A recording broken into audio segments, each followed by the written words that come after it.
It was a really rough day today. Um, I was sick at the beginning of the day. It was rough. Throwing up. It was awful. It was such a day, like from 7:30 in the morning until 5 p.m.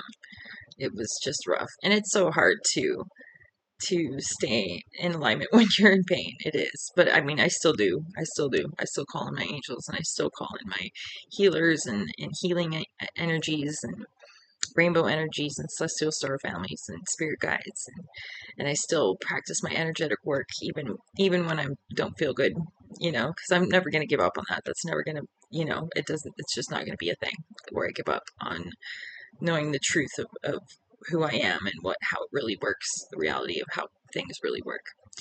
But I was I was going into town yesterday, to the store, and I saw a really bad accident, and there was a body bag on the ground. And sure enough, I looked it up today, and a motorcycle had collided with a van, and had a motorcyclist, he was only 32, had died. And I remember when I saw it, I had deep compassion, and I sent Archangel Raphael and the healing angels, and that's when you do that, when you send healing energies anywhere, you're blessing it. That's what you are. You're sending love over to whatever you're blessing, or whatever you're loving, and that's blessing it. Even that's what they told me. That's what my spirit guides have told me, that you're blessing it when you're doing that, and that's better than not blessing it. So so when you send love and send compassion and send empathy, or have empathy and have humility and have loyalty and gratitude, you're loving these things, which means you're being, or that means that you're blessing them. And I wasn't realizing that's what I was doing, because I was just doing it. I was just loving them anyway. I was just loving it, the situation, and just sending angels and sending healing energies to their families and to whatever happened. And I didn't know, until today. I just knew that it didn't look good, and so I sent energies of healing and stuff like that. And so, yeah, that's, bless everything that you can. You have it within you to love everything. And so that means you can bless it. And that's better than not blessing it. It's better than not loving it. Having compassion for something, and having empathy, and having humility, and having love, unconditional love, just loving something for its existence.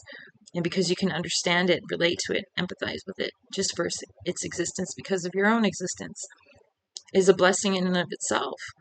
And so share that blessing with the world, for real though. Like when and you do, and you don't even realize, like when you do empathize for somebody that has lost someone else, you're blessing them, because you're empathizing with them, you're loving them for them, and you're having compassion for them in that state. That means that you're sending that love energy, that love energy and frequency to them, and so that's blessing them. Even if that's not what your intention was, that's what you end up doing, and that's what God wants you to do.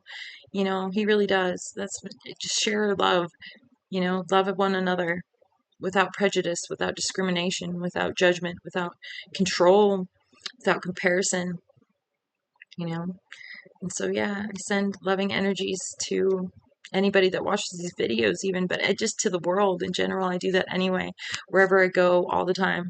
Like I hold space for people, and they don't even realize it. It's by calling in my angels and by calling in my celestial star families and my spirit guides that I'm able to do this, and maintaining my alignment, and groundedness with Mother Gaia, that I can create these spaces, and I can bring forth these energies that help, and it's to ease the suffering of the world, and to unite us in the ways that we should be united and not separated in the ways that we have been. So I don't know if anybody sees this video, send loving energies to the people that were involved in that collision, because that was, like I said, it really opens your eyes. Like, well, I didn't say that, but I was thinking it. It's that, it's Christmas time, and to to go by that, to see that tragedy, and that traumatic experience for somebody else, it puts it into perspective that, like the things that we get angry about, or that can make us sad because they aren't happening, and that's us trying to control in that way. We have to let that go, because there's suffering in the world that's worse than ours, and it really makes it minuscule when it's put into perspective like that for us, at least for me.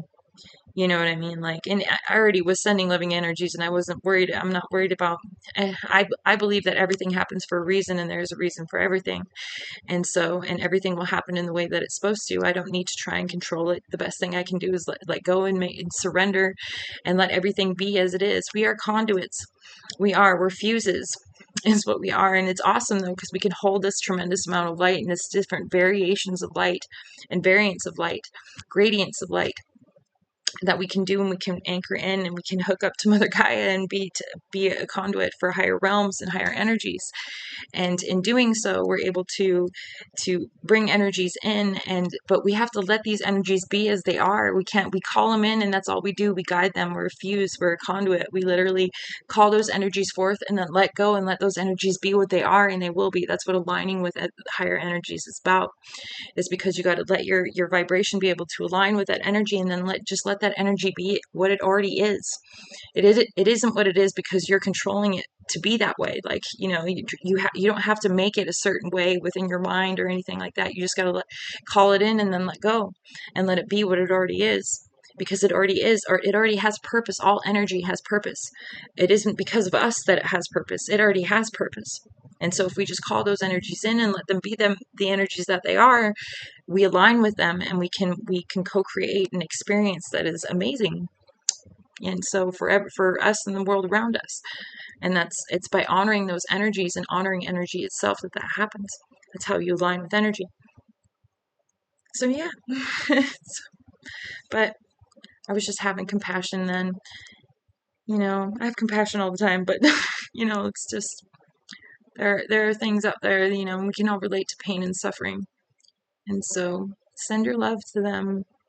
Love love things because you know how it feels to suffer.